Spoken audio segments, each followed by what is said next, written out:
Welcome to Vet Talk.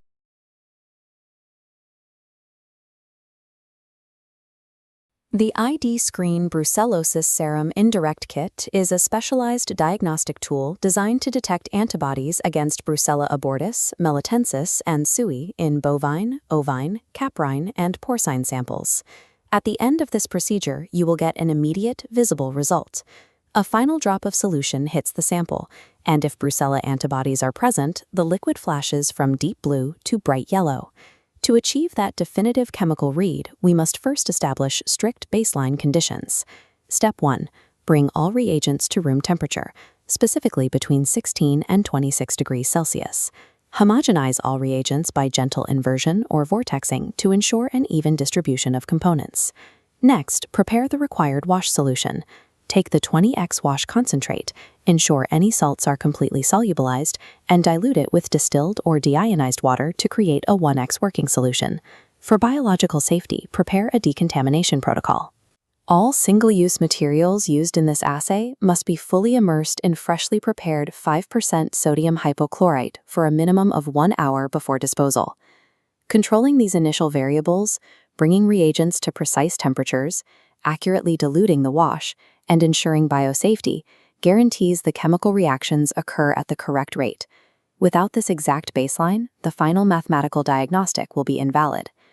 Looking at this diagram of the microplate well, you can see the baseline physical environment. The bottom of every well is pre-coated with purified Brucella abortus LPS antigen molecules. To begin the assay, add 190 microliters of dilution buffer 2 into all the wells. Then, carefully pipette 10 microliters of the negative control into wells A1 and B1, and 10 microliters of the positive control into C1 and D1. Now, add 10 microliters of each test sample to the remaining individual wells. Combining the sample with the buffer creates a 1 in 20 dilution factor. This thins out the sample to prevent dense, non-specific proteins from creating background noise in the final reading. Incubate the plate for 45 minutes at 21 degrees Celsius. During this time, if anti-Brucella antibodies exist in the serum, they will drift down through the buffer and physically lock on to the spiky LPS antigens anchored to the plate. Note that if you are processing individual serum samples, you have the option to extend this incubation period overnight, running between 16 and 20 hours. After incubation, empty the wells. Wash each well 3 times with approximately 300 microliters of your prepared wash solution. Work efficiently and avoid letting the wells dry out between wash cycles. This wash cycle flushes away all unbound proteins and unattached serum. Only the specific Brucella antibodies that successfully locked onto the antigen coating remain anchored for the next phase. Next, we prepare the conjugate. Dilute the 10x concentrate in dilution buffer 3 to create your 1x working solution. Add 100 microliters of this 1x conjugate to each well. The multi-species HRP conjugate targets the existing Y-shaped antibodies, binding to their top layer to create a 3-part antikin-antibody conjugate stack. After a 30-minute incubation, a second 3-cycle wash sweeps away unattached conjugate, leaving only the fully locked sandwich structures behind. Add 100 microliters of the TMB substrate solution to each well. Incubate for 15 minutes and ensure the plate is kept in the dark. Ambient light can trigger a false color change in the substrate. The TMB chemically reacts with the HRP enzyme sitting at the top of the molecular stack. If the antibody stack is present, the clear liquid rapidly blooms into a deep blue.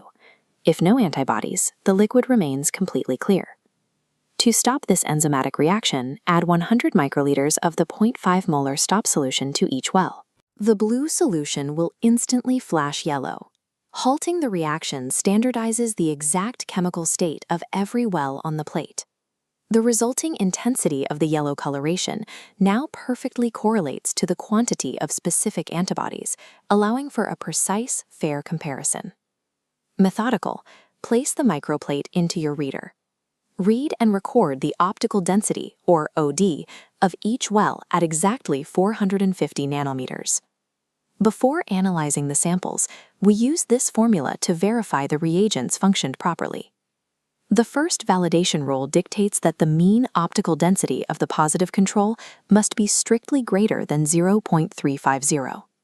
The second validation rule requires that the ratio of the mean values of the positive control divided by the negative control is greater than 3.